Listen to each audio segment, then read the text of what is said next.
Tapi hukuman yang sesuai dengan dia, yang diputuskan, kemuncaknya gitu.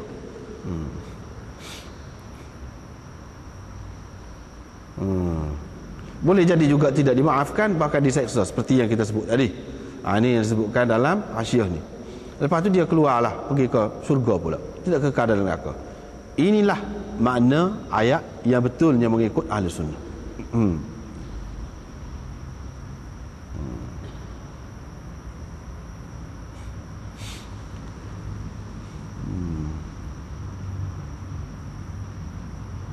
Ada juga yang mengatakan maksud khulud di sini, kekal di sini bukan makna kekal tak ada tidak.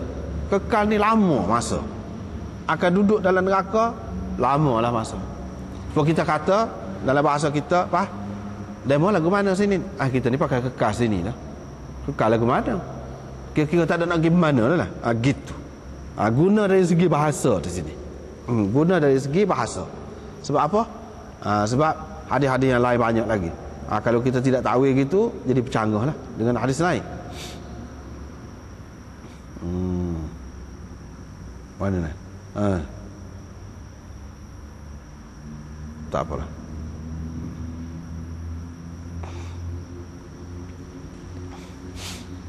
Lepas tu tak apalah, kita pergi kepada hadis ini. Ammar bin Syurahbil meriwayatkan, dia kata Abdullah bin Mas'ud cerita, ada seorang lelaki tanya, wahai Rasulullah, apakah dosa yang paling besar di sisi Allah? Dosa yang paling besar yaitu menyekutukan Allah, padahal dia yang menjadikan engkau. Lepas tu dia sebut lagi beberapa perkara.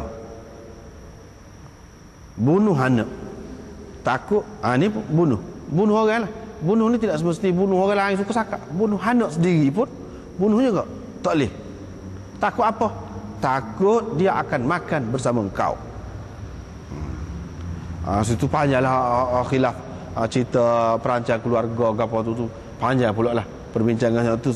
Dulu pun pernah kita bicara juga.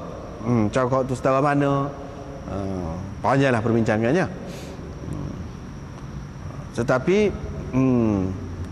secara umum lah kita ambil ringkasan yang dulu sudah bicara dah. Tak boleh lah mudah-mudahnya. Tak boleh mudah-mudah. Kalau dengan makna membunuh, terutama sudah ada nyawa dah, sudah bernyawa dah, sudah hidup dah dalam perut tu, kita go. Itu termasuk jelas dah. Boleh dikatakan, semua ulama kata tak boleh, sepakat tak boleh. Tidak kata keluar ke dunia baru tak boleh. Dalam perut pun kalau sudah bernyawa dah, orang tu sepakat kata tak boleh. Itu termasuk dalam bunuh orang juga. Walaupun anak sendiri. Takut apa? Takut makan bersama, tak cukup makan lah. Takut gitu. Ni dosa besar sangat ni di sisi Allah. Kemudian dia tanya lagi, kemudian apa? Lepas tu engkau berzina dengan isteri jiranmu. Jiran yang pergi rata, pergi ke sana sini, dia harap sangatlah kepada kita. Tiba-tiba kita berkhianat. Bukan khianat dengan orang lain, dengan hak dekat. Hak tu dosa besar. Allah SWT pun menurunkan ayat ini sebagai membenarkannya. Ada berlaku lah tu. Wala yaqtuluna an-nafsa allati harramallahu illa bil haqq. Semua tu. Ini semua termasuk dalam dosa besar. Dalam hadis pun sebut dosa besar. Ada setengah-setengah orang tu, dia ada semua bila-bila masuk ke gini sejulu tu ada lah. Masalah jadi masalah semasa tu. Setengah orang kata dosa ni tak ada. Dia kata besar belaka dosa. Orang kecil pun besar juga, tak ada dosa kecil. Ada juga kata lagu tu. Ada juga kata dosa ni tak ada besar, kecil belaka. Tak betul belaka lah tu, kedua-duanya tak betul. Dalam hadis ni sendiri, dalam Quran banyak sebut. Dia ada sebut dosa besar, ada sebut dosa kecil. Kedua-duanya tu ada. Apa duduk sibuknya? Dia tak menafikan dosa besar. Semua kecil belaka. Tak betul. Ataupun kata semua besar belaka. Tak betul juga. Jelas ni dalam hadis sebut dosa yang paling besar. Mana ada besar kecil tu? Ada paling, ada besar, ada kecil. Ini menunjukkan dengan jelas ada hadis umpama ni.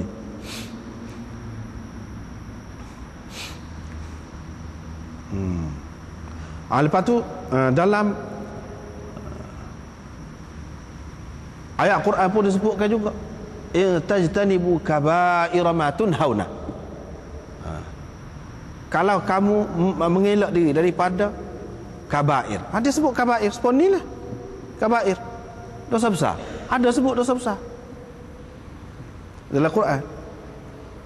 Lepas tu mengikut kaedah ulama simpulkan daripada dia tengok Quran, tengok hadis apa semua ni, dia buat kesimpulan dosa besar ni gapo dia, benda lagu mana.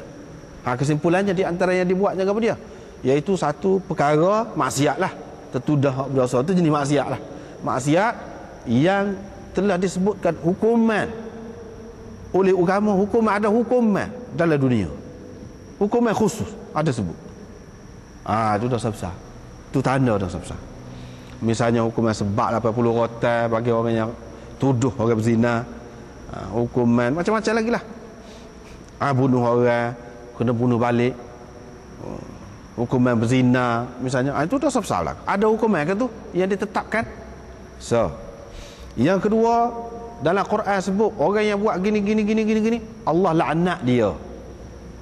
Laknat dia. Dalam hadis pun sebut siapa-siapa yang buat gini, Allah laknat dia, malaikat laknat dia, Nabi SAW laknat dia. Di antaranya orang lelaki menyerupai orang perempuan, perempuan menyerupai lelaki. Walaupun nampak ringan, tak ada menyakiti siapa-siapa, dosa besar. Sebab apa? Dia sebut laknat. Dua. Dia sebut laknat. Yang ketiganya apa dia? Dalam Quran dia sebut balasan dia tu teruk, neraka. Sebut neraka. Ma salakakum fi saqar? Qalu lam nakum minal musallin. Apa masuk dalam neraka saqar ini? Sebab kami tak semaya dulu. Tak semaya tu dosa besar. Siapa masuk neraka? Itu tanda dosa besar.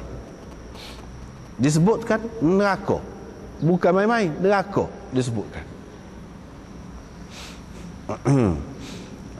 Itu yang ketiga. Yang keempatnya, Nabi SAW kata sesiapa yang buat gini, dia bukan dari kalangan aku, laisa minna, bukan dari kalangan kita, bukan puak kita buat lagu. Tu pun dosa besar juga. Kalau buat lagu tu. Banyak lagi lah yang lain-lain yang disebutkan oleh ulama, tetapi garis kasarnya itulah beberapa perkara tu. Kita boleh perhati.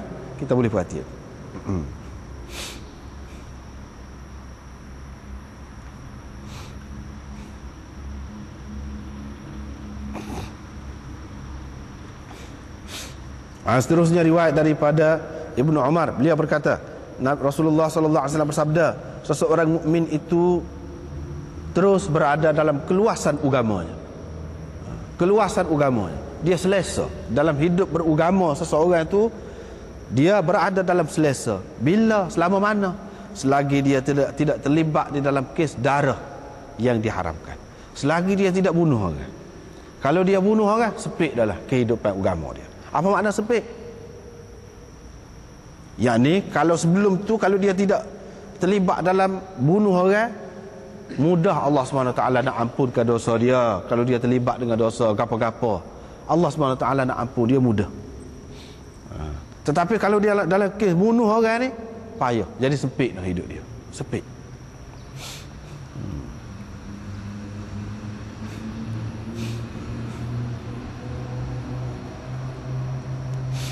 Satu maknanya. Yang kedua, mana dalam hidup beragama ni lega, selesa hidup, tidak ada apa-apa tekanan dalam hidup. Sebenarnya kalau seorang tu hidup beragama dengan cara yang biasa, tapi bila dia bunuh orang, agama tidak akan lepas dia. Mana kalau hukum Islam tu mengata cara Islam, kalau tidak cara Islam pun sekarang ni pun mana-mana pun kes darah ni, kes bunuh orang ni berat. Puluh-puluh tahun pun tak selesai lagi. Cari semacam. Lebih-lebih lagi lah agama Islam, syariat Islam, dia tak akan lepas gitu saja. Itu hak dalam dunia. Paling lega lagu mana? Boleh duduk cari semacam. Lepas tu ni duduk takut lagi, takut neraka, takut balasan Allah SWT. Lepas tu begitu ni dia sebut balasan tadi, bunuh orang tadi, neraka tu esok tu, takut pula. Kalau lepas, katakanlah lepaslah dalam dunia ni, tak kena hukuman, saya esok tak lepas juga. Itu makna sempit. Beragama